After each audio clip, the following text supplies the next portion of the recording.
Ladies and gentlemen, I'm not a religious man, but I did once have a religious experience I'd like to share with you. I was 8 years old and growing up in the great state of Iowa, and my grandpa came to me one day. He said, "Boy, you're gonna earn your keep." Well, I knew by Grandpa's reckoning that I had been lollygagging.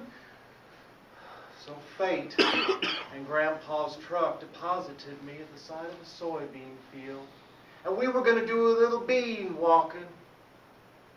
Now, for those of you not familiar with bean walking, the concept is very simple.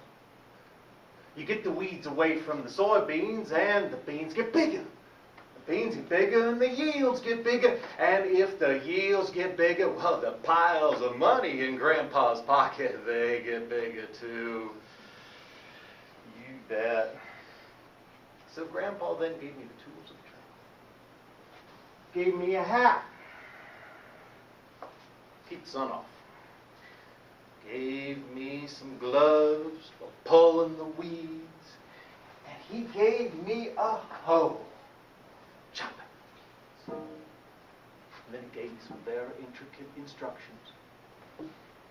You got to get the weeds out of the field, boy. And with those didactically diverse directions, I set about to work. And I went to my first weed. And I gave it a chop. Nothing. Try again. Well, I didn't get the weed, but I did get about 6 or 7 bean plants. And that didn't make Grandpa none too happy, no sir. No. So I'm not going to disappoint Grandpa, so I'm going to try again. I got my hoe. I lined up and gave it the biggest swing I could muster. Unfortunately, I managed to hook Grandpa's hat right about here. And I flung it, and it flooded down like an angel, about 7 or 8 rows down yonder. But the good thing is that Grandpa taught me a whole mess of new words at that point. Yes, sir. And I also found out that Grandpa was a religious man, because he kept saying the Lord's name again and again and again. Oh, yeah. Well, after Grandpa got his hat, it's clear he must have trusted me, because he sent me about to work. "Boy, you go to that far end of the field away from me." I didn't want to disappoint Grandpa, so I trucked over to that side of the field, and I started to work. And I chopped those weeds and chopped those weeds, and I chopped all morning. And in the afternoon, those clouds came in, and it got muggy, devilishly hot. I think old Beelzebub himself might have been a little warm under the collar if he'd have been out there with me. But no matter. I worked hard. In fact, I came to a corn patch. And if you know anything about bean walking, you know that corn ain't got no business in a bean field. No, sir. So I set about chopping those corn stalks. Chop, chop. And they started falling. And they started falling so fast. Just like those nice church folks start falling when they get into that sacramental wine, if you know what I mean.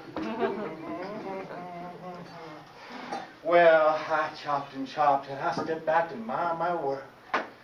About then, I noticed Grandpa, way off in the distance. He was waving at me like this. He was coming at me. Well, I knew something was wrong, so I looked around. There it was.